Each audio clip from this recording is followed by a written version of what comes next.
Hello, and welcome back to part two of chapter 7. In part two, we're going to start discussing about how peers play a role in childhood development, right? Again, peers become very important because they benefit um, friendships, they benefit social, emotional learning, they benefit the feeling of acceptance. They can and also can have some detriments and can have some negative attributes to it, right? And we're going to discuss these things in this section or this part of this week's lecture. So, friendship, a voluntary relationship between two people regarding mutual likings, right? At age 4 and 5, friendships become playmates, right? They form from becoming playmates. At ages 8 to 11, friendships involve mutual liking as well as trust and assistance, right? In adolescence, intimacy exists in close friendships. Girls are more likely to be intimate with one another, more likely to have a best friend, right? Adolescents are more likely to confide in each other than they do with the family member. So friends tend to share more characteristics, including similar attitudes for school and the same activities, right? Some friendships end as we grow up in our childhood, right? We can remember friends that we had that we grew apart from, or friends that we fell out with that we didn't talk to anymore due to certain situations or whatnot, right? So they can end from a lack of social skills to sustain for friendships, unwilling compromise or negotiation, or interest change, right? Good friendships have lasting benefits, high self-esteem and less depression, right? And they also include social skills and ability to cope with life stressors better. They also can have problems, right? Co-rumination, conversing about personal problems, common among adolescent girls, put them at risk for depression and anxiety. Aggressive friends often encourage others to be aggressive as well. And friends who engage in risky behavior like drugs, sex, and other things that are unhealthy can often reinforce other kids' behaviors or peers' behavior. What factors determine what crowded team you fall into? Like athletic ability, academic ability, parenting style also contributes to this. Children of authoritative parenting are more likely to have friends that endorse adult standards of behavior. Groups tend to have dominant hierarchy that is headed by a leader, right? The leader is usually chosen according to the functionality of the group. Peer pressure is not always powerful or harmful. It can come in from the form of pressure to perform well in school. Like it can be positive pressure, and it can be negative peer pressure. Peers are most influential when children are younger and more socially anxious. Peers have high status, and standards for appropriate behavior are clear cut. Most children in elementary schools fall into 5 different categories: popular children, who are liked by many; rejected children, who are disliked by many; average children, who are liked and disliked; and neglected children, who are ignored by their classmates. So, what causes some children to display behaviors that make others reject them? Having parents who respond to the conflict of aggression with aggression or intimidation; having parents who are consistent discipline or inconsistent with their discipline. Parents and children can be taught to be more effective ways of dealing with others.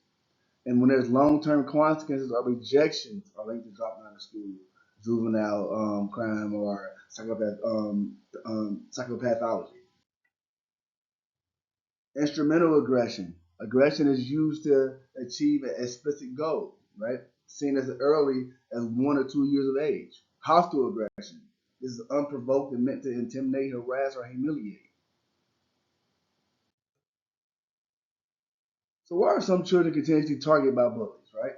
And the research would say that loneliness, anxious, or depressed, or low self-esteem, it plays a role.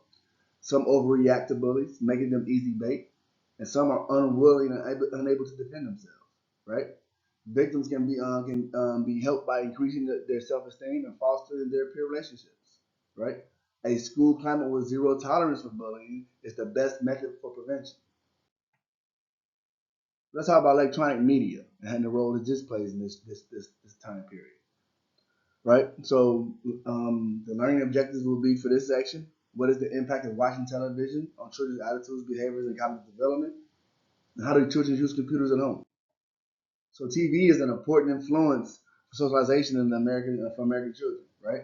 But also, aggression increases after viewing TV violence, may influence gender stereotypes, may influence pro-social behaviors through those types of that are shows that are limited. Research does not support the belief that watching TV makes children less attentive or more impulsive. Mixed evidence exists for whether or not children watching TV makes children less creative. Studies inconsistently show a link between increased TV viewing and lower creativity. The content of computer games have an impact on a child's development. Games such as Tetris can improve spatial skills. Playing violent video games can make children more aggressive. Computers are used for online communication, right? Relationships benefit due to easier self-concept or easier acceptance or easier access to peers. Let's talk about understanding others, right? Children develop how do the descriptions of others change? How does the understanding of others' thinking change in children's development?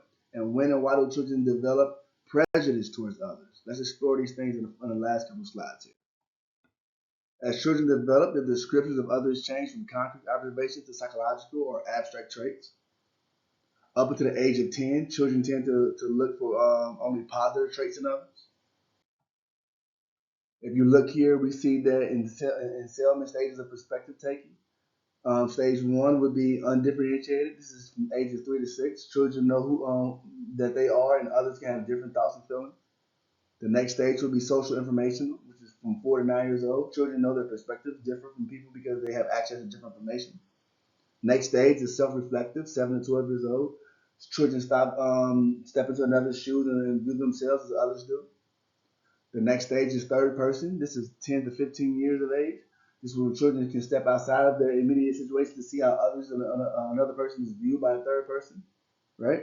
And the last stage is societal. This is 14 years to adulthood. This is where adolescence realizes the third person's perspective can be beneficial into personal, social, or cultural context. Prejudice, right? This is a view of other people, usually negative, based on their membership of different groups. This begins once children recognize their membership in certain groups, racial or social groups, right?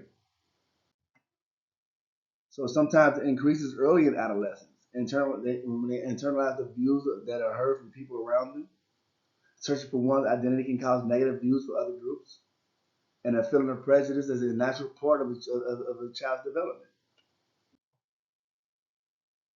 How can one eliminate a child's prejudice? So role play as members of a different group. Ask a child to imagine a situation where prejudice would be directed towards them, and how would they feel about this treatment? Teach children about racism throughout history, and children and adolescents should learn that each person is unique and has his or her own social group, and disclose a little bit more and help them learn more about their identity and others' identity. Right? That's one way of actually teaching or decreasing prejudice and how it can influence development.